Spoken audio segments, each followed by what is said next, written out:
Hey, today I want to talk about intermittent fasting because I've been getting a lot of questions about what is IF and is it right for me? And if I seem to be looking away, I'm doing Facebook, I'm doing Instagram live at the same time. So I apologize if I'm looking in different places, but I am with you and I thank you for being here. So first of all, what is IF? Well, intermittent fasting is really occasionally going without food for an extended period, and we all do intermittent fasting from time to time. For example, I am doing IF right now because I'm between breakfast and lunch. But typically, intermittent fasting is fasting for a longer period than, say, just between meals or meals and snacks. A couple of the common options are a 5 to 2, where you eat normally for 5 days, and then 2 days you might decrease your intake by 25%.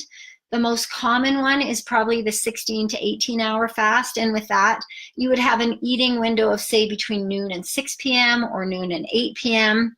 And there's longer fasts, maybe 24 to 40 hours of fasting, and that may go for, you might try that once a month, for example. So if we go through the health benefits, I'm going to talk about the health benefits and then I'm going to add a couple caveats to that. So I've got a list here because they are long. The benefits: reduced blood lipids, blood pressure, reduced inflammation, reduced oxidative stress to promote healthy brain function, so thinking more clearly, reduced risk of cancer, promote cellular repair, improved insulin sensitivity, improve cholesterol and other blood markers, increase fat burning, increase growth hormone, increase metabolic rate, increased appetite control, increased blood sugar control, increased cardiovascular function, increased effectiveness of chemotherapy. So that was an interesting one. So more benefits of IF: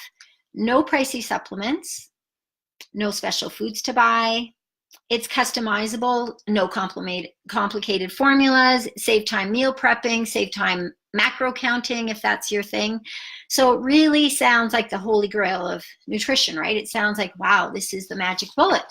However, let's look a little deeper into the research. And the current research is showing that the benefits mostly come from the longer fast, so around the 20 to 24-hour mark in terms of fasting, depending on your activity level. So if you're a little bit more sedentary, then you're going to benefit. The benefits are going to come after, say, 18 to 20 hours. If you're more active, then you're going to realize those benefits a little bit sooner in the fast. And another problem with intermittent fasting is that most of the studies are actually done on animals, because guess what? People are not lining up to do studies where they don't get to eat for periods of time.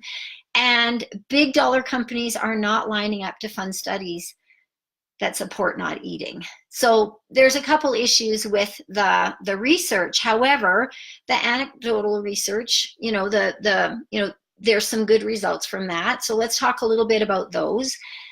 But let's talk a little bit about what fasting is. And a lot of people think that, well, if I just have black coffee or, non-caloric drinks, teas, that's still going to be fasting. And actually it's not, because the caffeine in, say, your black coffee still, your liver still has to produce enzymes to deal with that caffeine.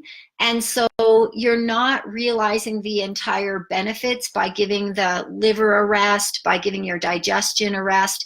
So if you are going to fast, it means just water only. All right, so let's talk about if the fasting is the magic or if there's something else at play with intermittent fasting. So a lot of times when people decide, I'm going to do intermittent fasting, they get motivated. And oftentimes motivated people are going to make healthier food choices. So there's that going on. Awesome, this is great. The other thing is that the eating window is smaller when you're intermittent fasting. So for example, if late night eating is your issue and that that might be the problem for you, If you eliminate all those empty calories, even if they're healthy calories, but they're excess in that late night eating window, and you've eliminated those, that's going to help you get results as well. And the majority of people tend to take in more energy or calories than they expend.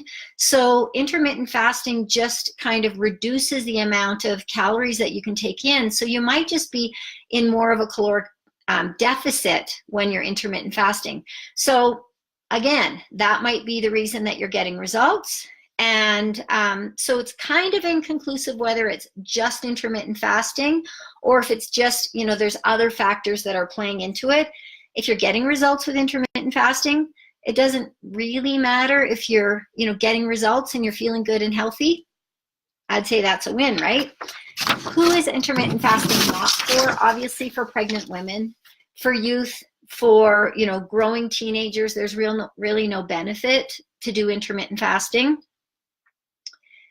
Those with adrenal fatigue, hypothyroidism, low thyroid function, history of eating disorder, these are people that would not necessarily benefit from intermittent fasting. If you have a history of an eating disorder, then intermittent fasting may trigger binge eating. Adrenal fatigue. Fasting does cause stress to the body, and if you're already under a ton of stress, then it's not going to be intermittent fasting is not going to be as supportive as you would want it to be. And so that's why intermittent fasting would not be beneficial necessarily for hypothyroidism, people with hypothyroidism or low thyroid or adrenal fatigue. So if you're one of those people, maybe IF is not for you. If you don't fall into those categories, then you might want to just start with just the most popular, and that would be a fast between 16 and 18 hours. So you might have an eating window of just say 11 to 7 or noon to 8 p.m. or noon to 6 p.m. and try that 1 or 2 days a week and just see how you feel with that.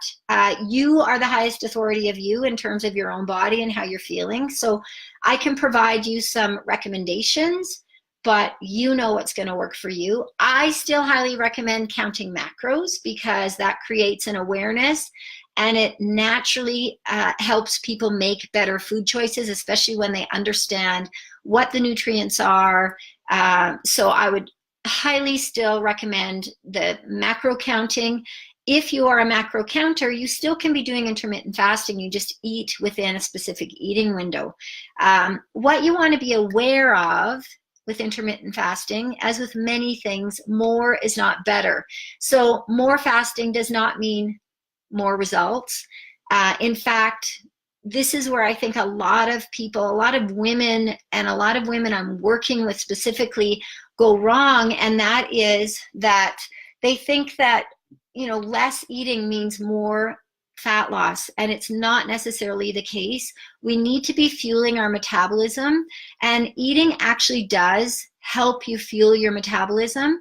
And not eating, our body, I always say, is such a wondrous, miraculous machine that it will just get by on less. So if we continually lower our intake, we are going to be lowering and damaging our, I don't want to say damaging, but our body is just going to become more efficient. So we're going to have a bit of a metabolic slowdown. And so then we're just going to learn to get by on less calories. And I'm of the mind that I want to eat a lot. And most people I know want to eat a lot. So if you want to eat a lot of healthy food, you want to have that healthy metabolism. You want to have that engine firing. So I started this by saying with intermittent fasting, more is not better. More fasting is not necessarily better for you. You have to keep that in mind. And the other thing I wanted to mention is that most people, your body can tolerate one big fat loss. So, if something has worked for you in the past and you just lost weight like crazy on it, your body gets wiser, and it might be like, fool me once, but not again, right? I don't even know what that saying is. But so if you know that, you tried the extreme fat loss diet or the cayenne pepper diet or the intermittent fasting diet, whatever it was, and you got crazy results, you might not get those crazy results no matter what you try again. That's just your body getting smart.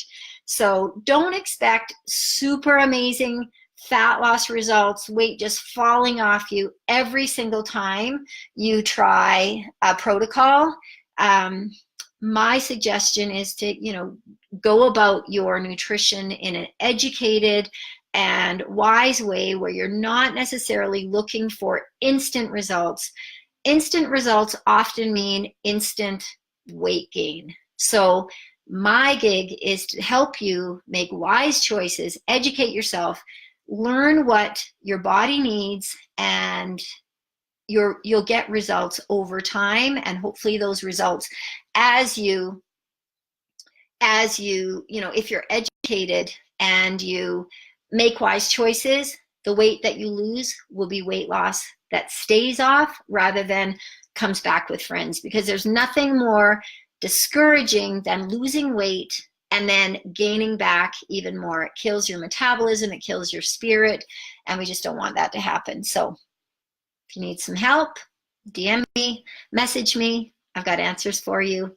That is my pros and cons of intermittent fasting, and I'll see you next time.